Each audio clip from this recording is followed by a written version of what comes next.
We need to start again. Whoops. Partial defense. Was it the slide? Yeah. So, partial defenses. As I said, they're specific to an offense and they're specific to the only offense, which is murder. What it does, if your defense is proved, is it transforms murder into what we call voluntary manslaughter. So the effect, if you like, is not directly on sentencing. Of course, there will be an effect on sentencing, but the effect is on simply the structure of the offense. Okay, so it's called voluntary manslaughter if you can prove the partial defense. The main objective of it has always been to avoid the mandatory life sentence attached to murder. If you are found guilty of murder today, and it's not simply in the past it was the death penalty, but since '64 it's mandatory life sentence. So literally the judge, the sentence that he can pronounce is mandatory life sentence. Now you usually do, like in France, about 30 years, and then they can start considering whether you can get out or not, but officially on the paper it's mandatory life sentence. Now to avoid this, there's been partial defenses, and you have three. One is diminished responsibility, and it's the equivalent of le trouble neuropsychique. Okay? So in reality, the French trouble psychique et neuropsychique is corresponding to 4 defenses, 3 general ones, 1 partial defense. Diminished responsibility is about loss of self-control, more or less, because the person starts to have illusions and mental illnesses. It's common law in Scotland. It's now the Homicide Act 1957 in England. Loss of self-control used to be the common law provocation, so it's a partial defense if the defendant kills somebody but was provoked by the victim. So the victim provoked him or her, then that person can be excused, and it will be just a sentence of voluntary manslaughter, okay, instead of murder. Now, it used to be a terrible partial defense because it used to excuse especially husbands killing their wives on the grounds that they were provoked by the sexual infidelity of their wives. It used not to be the reverse. It's rarely been the wife killing her husband for sexual infidelity. It has been strongly criticized, mainly because society evolved and again considered that men and women are equal. So they took the legislation of Coroners and Justice Act 2009. It's only the section 55 to section 56, the loss of control. It's very complex, it's 3 pages long. It's only 3 sections, but 3 pages long. And it bans officially sexual infidelity as being the trigger for provocation. Okay. Now, it's more complex than this, but I don't think you need the complexity at this stage. But officially, the legislation was meant to change the common law and certainly to abolish it, but also to change it. Now, the other possible partial defense is called the suicide pact. So more or less 2 people that agree to kill each other as part of a suicide. And the problem is one of those persons doesn't die, remains. Can that person be guilty of murder of the other?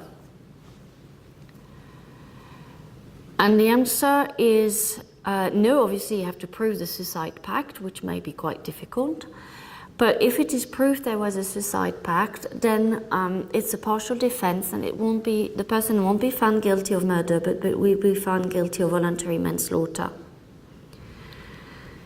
Okay, so it's a logic that is very much common law. The US has a bit the same logic.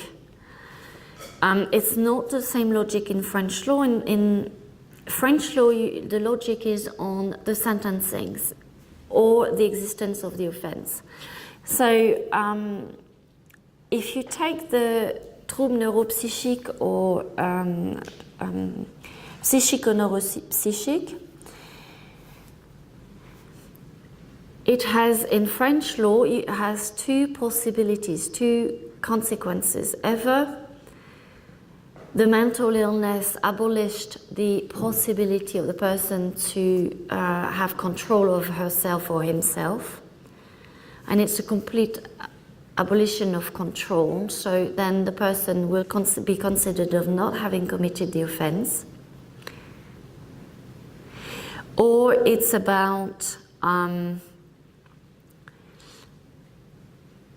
the person having a partial control but not complete control, and then the person will be found guilty of the offense, but the sentencing will be much lower. So that's for the trouble neuropsychique and psychique. But the partial defenses, really their specificities is that they allow the judge in English law to be flexible with the sentencing. Okay, and that's their aim. The aim is to literally avoid the mandatory life sentence of murder. Okay, now this notion of mandatory life sentence of murder, very recently we had a European court case, and the defendant argued that it was an unfair punishment violating the convention, because if you committed murder, you have no hope of getting out of prison, mandatory life sentence. Now, in reality, the practice is quite different, and therefore the defendant actually lost his case before the European Court of Human Rights, because the European Court of Human Rights noted that after a certain period in prison, usually 25 to 30 years, there will be a committee reviewing the sentencing and reviewing the possibility or not of getting out, so releasing the defendant to the community, which is the typical English words. So the reality is that you've got officially a mandatory life sentence, but today you've got a whole system that implement safeguards along that sentence to ask the question on a regular basis of, do we really need to keep that person in prison, or can we release that person? Okay. Now, so certain people, especially the ones who have issues of mental health, they may be kept for the rest of their life in prison under a special unit of mental health prison. But they may be kept for the rest of their life. But they are, like any other, entitled to review on a regular basis by a committee. And actually, for those people, the committee has members of the public, not simply professional in medical professional and lawyers. And they are heard in the audience in the committee. So it's not just an arbitrary process or a process that is just ticking the boxes. It is really, actually it's really well done. There's been a case recently of a person who committed 7 murders, all of women and some of them of young girls, and it was not just simply murder, it was torture and rape. He is in his 70s, he spent 50 years in prison, and it was really publicized because some people said, well, he should be released, but they applied the system in place. They got that committee, they even got the journalist in that committee, so it was really a transparent process. Everybody knew the person, so they could release it. There was no issue of confidentiality. And it was criticized because they said, oh, the person is being heard, so the offender is being heard, he has a platform with the media to say that he's not dangerous and so on. To be honest, I listened to it and you could see the person was literally mad and would never be released. It was just not possible. And indeed, after 2 days of hearing, they took their decision. They didn't take it immediately. They took, I think, a week to take the decision, and he was not released. And there was no way he could have been released. I mean, you heard the person and you're thinking, oh no, that's not possible. I don't have the medical expertise, but it is clear that the person cannot be released. So it does work both ways. It works both for people who can be released and for people who should not be released, and the public needed to be protected. So it's really, really important. Comparison, yes, sorry, it's a bit in disorder.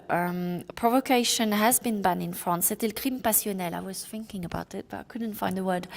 Crime passionnel, it was, if you read Balzac, 19th century, obviously, you had the crime passionnel, okay? Because it was la cour d'assises avec le jury, it could be accepted. It more or less stopped being pleaded very quickly by the early 20th century. Suicide part, there is absolutely no equivalent. Diminished responsibility, it's the general defense of troubles psychiques et neuropsychiques. It will, of course, never change the definition of the offense, and it will only influence the sentence. Okay? So, defenses. Yes, back on, well, I already explained it, but back on diminished responsibility, insanity, and automatism. They cover the same problem. I touched upon it before the break. Can the defendant be liable if not fully conscious and capable of, because of mental illness or impairment of his mind? English law has 3 concepts, French has only 1. And it's all linked with procedure, so I think I already said that quite a bit. Now, the law of defenses, if you look at it as a general picture, it has not evolved with a theory about what are defenses. So, for example, in French law, you often have les causes d'irresponsabilité objectives, les causes d'irresponsabilité subjectives. Donc, subjectif, c'est justement trouble psychique, neuropsychique, la contrainte. Objectif, c'est la légitime défense, l'état de nécessité, and so on. You don't have, and you have also the concept of l'excuse, la défense. Donc, and all this is really hardly ever discussed in English criminal law. Actually, the people who really discuss that, so the theoretical background and justification of defences, it's actually the Scottish. It's the Scottish academics, especially Anthony Duff. Duff is DEUXIEME. Anthony Duff had a whole book about it. But it's strange that it's not the English academics, it's really the Scottish academics. Why? Because I still do believe that English criminal law is more or less case-based, mainly done by legal professionals. It was not the heart of a law degree for a long time. And it's still considered as the domain of legal professionals, not the domain of legal academics. You hardly have any PhDs on criminal law. It's as simple as that. You have plenty of PhDs on civil law, contract, commercial law, insurance, whatever you want. Criminal law, you have hardly anything. It's one of the explanation. For the law of insanity in relation to automatism, to diminished responsibility, don't worry, it's not you that may find it difficult. One of the key authors, Michael Allen, and he was a law commissioner for the criminal cases review, so the institution competent when you have a miscarriage of justice. He said the law of insanity in us is actually to engage in an understatement. And it's written in his main book. It's a textbook for c'est un manuel pour les étudiants. So that's his That is how he starts the first paragraph on the general defenses on insanity, automatism and intoxication. So it's quite different. You've got a report of 2012. The report is interesting. If you want to start on this, start with the Law Commission report. Now to finish, and actually I don't know, we may finish earlier, once we have a defense, yes, we are going to finish earlier, definitely. You're going to have a shorter session. We have an offense. We don't have a defense. We still need to inquire about the person. So you've got several principles. And the first one to inquire is about whether the person is a human being or a corporation. If a person is a human being, criminal liability is above 10-year-old. Okay? So children above 10-year-old can be found criminally liable, but to be really honest, it's a bit like in French law. They will not be sent to prison. More or less no children until 18 will be sent to prison. It's very rare. The only exception had been, and it was only a partial exception because the prison was adapted to them. It had an army of mental health people. It was this, I don't know if you heard, it was about 10 years ago. It was absolutely horrifying. It was 3 young persons, they were between 9 and 11-year-old. They took a 4-year-old and they killed him. And they took him in a mall, dans un centre commercial. They kidnapped him and they killed him. And they reached now 18 and they've been in prison, but they've been in specific prison where they had a psychological support, where they were, well, the objective was trying to rehabilitate them and to release them in the community so they can have a life, not spend 70 years in prison. It was absolutely horrifying because there's no explanation to it apart from being completely with no parental safeguards and disrupting families. You know, it remains that above 10-year-old, they can now be found criminally liable. They hardly ever be in prison before they're 18. But like in France, if they commit many crimes before they're 18, once they're 18, they commit one, and it's like the backlog will literally catch up with them. And the first sentence when they're 18-year-old will be longer than if it had ever been the first offense. So very similar practice in terms of sentencing. Now, that's for natural persons, human beings. Now, if you have corporations, criminal liability for corporation has always been accepted in the common law. The only condition you needed was that the sentence needed to be a fine. You couldn't just have a sentence of prison because obviously you can't send a corporation to prison. Okay, so as long as the offense was punished by a fine, whatever was the level of the fine, whether it was £1, 5,000, 10,000, a million, corporations could be found criminally liable. So in reality, you have corporate criminal liability since it really started in the 1800s, so early 19th century. That was a huge difference with French law, because at the time, French law did not admit corporate criminal liability. It only was accepted in 1992 when the criminal code in France was changed, modified, and where you have the famous article that now accept criminal corporate liability. So on the principle of corporate criminal liability, now the two countries' two legal systems are exactly on par. So the same. Now that will be too simple. because there still remain an issue. And one of them was corporate homicide. Corporate homicide, so homicide is murder. Murder is only punished with mandatory life sentence, so you could not have corporate criminal liability for that. You could have gross negligence, because gross negligence could have fines, not just prison. But you certainly could not have homicide as murder. So you needed the legislation, and that was the case in 2007. Okay.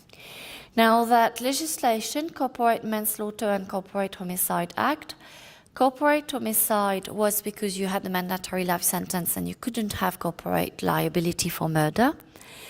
Corporate manslaughter was possible before the legislation. The problem was the test. The test was a common law test, and it's just underneath the principle of identification. Okay? And the test was so restrictive that more or less it was hardly ever possible to prove that a big corporation could be liable for manslaughter, especially gross negligence manslaughter. And I say big corporations, because if you had a small corporation, so un SMI, donc les PME. Les PME, vous savez, tout comme moi, généralement, il y a un directeur, il y a 2 autres personnes impliquées, peu d'employés. In that scenario, it was really easy to prove that more or less the director and the people within the committee, the direction committee, the CEO was able to know what was going on and therefore could be liable for gross negligence manslaughter. The problem was with the big companies. Big companies had a huge structure, and senior management and directors hardly ever knew directly what was happening at lower level.